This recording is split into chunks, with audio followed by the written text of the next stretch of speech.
Oh, spring football fans, how you doing? Let's talk about yesterday's games, the Saturday games, and my goodness, I could have been more wrong on both games like I was yesterday. It might have been the worst day I had predicting games in probably the entire year. At least with week one, I could say, even though I did better, I didn't know the teams that well. But yesterday, Arlington, who likes to really make a habit of ruining good team seasons, did his job yesterday. I mean, last year they defeated Houston and Wade Phillips in the South Championship game. Then they beat the Defenders the week after in the UFL Championship game. And yesterday they upset the St. Louis Battlehawks at home, 36-22. Luis Perez was once again amazing. 24-36, 259 yards, 3 touchdown passes. Manny Wilkins, 18-32, 179 yards, 1 touchdown, and 3 terrible interceptions in the fourth quarter. The Battlehawks only had 3 interceptions the entire year before that, and Manny Wilkins threw 3 in the fourth quarter. I tell you how big, how important, how good A.J. McCarron is to this team. And the league needs him. I'm going to say it again. The league needs A.J. McCarron. And I will just assume that he'll be back next week against San Antonio for the season and home finale, which will decide who is going to be the XFL number 1 seed.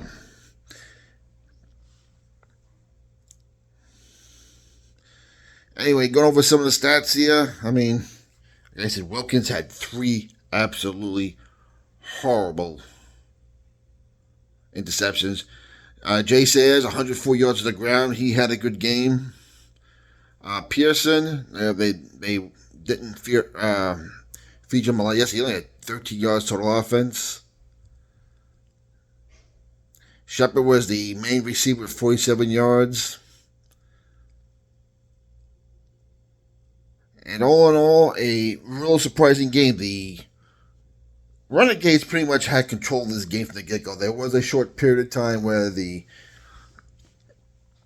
Battlehawks did have the lead, but it wasn't very long. As a result, Bob Stoops and company is now 2-7 for the year. St. Louis falls to 6-3. The big game was next week anyway against San Antonio at home. And speaking of San Antonio, what a game that was yesterday. Chase Garbers did return to action. Quentin Dominey did start the game. He had the first 2 drives, but Chase Garbers, you can tell they're just a better team. The offense flows a lot better. It seems like he has more command in the huddle, more command in the line. Nothing against Quentin Dominey, but Chase Garbers under this system, under A.J. Smith, is just better. It seems like Quentin Dominey was much better last year with a more terrible team under the Atlanta Guardians.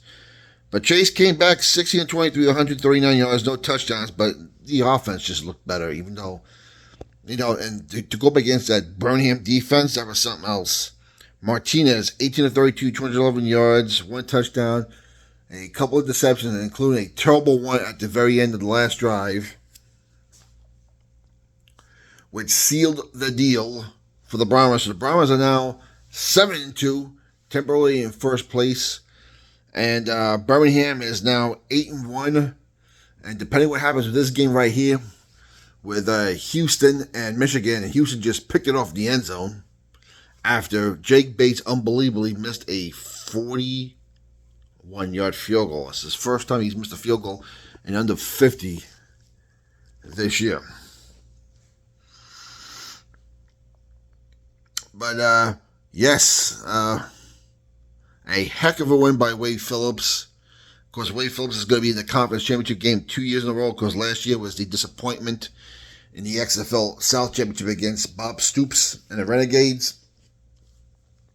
So with that game yesterday, it makes today's game, the regional action, which I'm still not a real fan of, just a little bit more important. I mean, Michigan is, if Michigan wins, they'll be playing for number 1 seed next week, but being that the game's going to be playing at Protective Stadium anyway, I'm hoping Houston just upsets them today. I'm not going to lie. I know momentum's everything for next week, but the last thing the league needs is for Michigan to somehow get the number 1 seed, go to Protective Stadium as number 1 seed, and then lose to Birmingham. I will just hear the haters of the league just go off and listen, they would have a right to on that one. And the Panther fans would be pretty pissed off, and I can't blame them. So, we have this action. We also have a real meaningless game going on between DC and Memphis. They're just playing the schedule. There is nothing going on in that game at all. Which explains why, even though I'm living in the Northeast, I am getting the Michigan and Houston game instead of getting my local team, DC. Just as well, anyway. Let me know what you think about yesterday's games. I'm not going to go too much into the stats of the game. I'm on vacation. As you can tell, I'm in the Jersey Shore right now. So, my little one was a little under the weather, so I got to actually watch both games yesterday. I pulled that one off. This is going to be a little bit harder for me to pull this one off today. So, what did you think about the St. Louis letdown? Because to me, that's a letdown game. Even though next week is more important.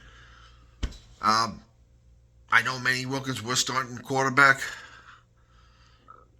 But to me, it's a letdown. You lost to a 1-7 team. Again, I've said it myself. They are much better than 1-7 but that game was huge for you. And you needed it. Kind of. As for the Birmingham Stallions, listen, I will say this about the Stallions. The last few weeks, they're looking like the way my DC Defenders looked last year towards the end of this year. Last year, this time, the DC Defenders, even though they were winning games, they were showing a lot of dents in that shield. On offense and defense, they weren't playing that good, but they were still winning games until they got the upset on the road against, out of all teams, the Orlando Guardians. Didn't finish the season real strong. They had a nice overtime win at home to clinch a playoff spot against Arlington. And then they had to depend on a Romo missed field goal in San Antonio last year to win that game. But then they turned it up against the CLC Guardians in the North Championship until they totally bombed up the UFL Championship. Right now, the Birmingham Stallions are committing a lot of penalties, dropping a lot of passes, not tackling all like we're accustomed to either. And they've been getting away with it until yesterday. And unlike the way the DC Defenders lost to the Guardians, the Birmingham Stallions lost to a solid San Antonio Brahmas team. And they could be seen again in a couple of weeks in the UFL Championship game. I'm hoping that yesterday's loss will wake Birmingham up.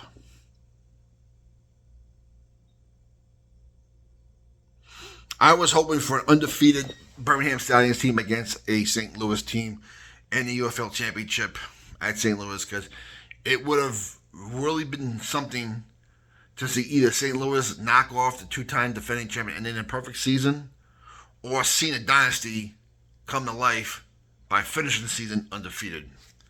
I think that would have been good for the league. But either way, we can still get something good for the league in about 3 weeks. Danny Etling is back for Michigan today. We'll see how that goes. I still think Bryce Perkins is better for the Michigan team. Like I said, if I'm a defensive coordinator, I'm not losing sleep over E.J. Perry or Danny Etling. I'm not. Or Lewerke. I'm not. Michigan's about running the football as they score a touchdown right now against Houston. And are up 6-0. And defense.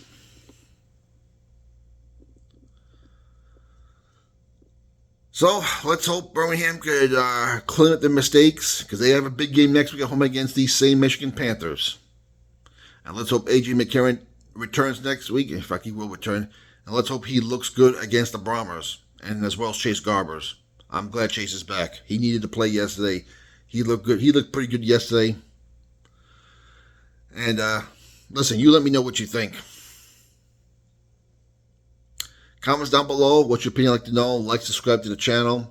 And for the love of football, we'll talk about the Sunday games probably tomorrow morning on the beach.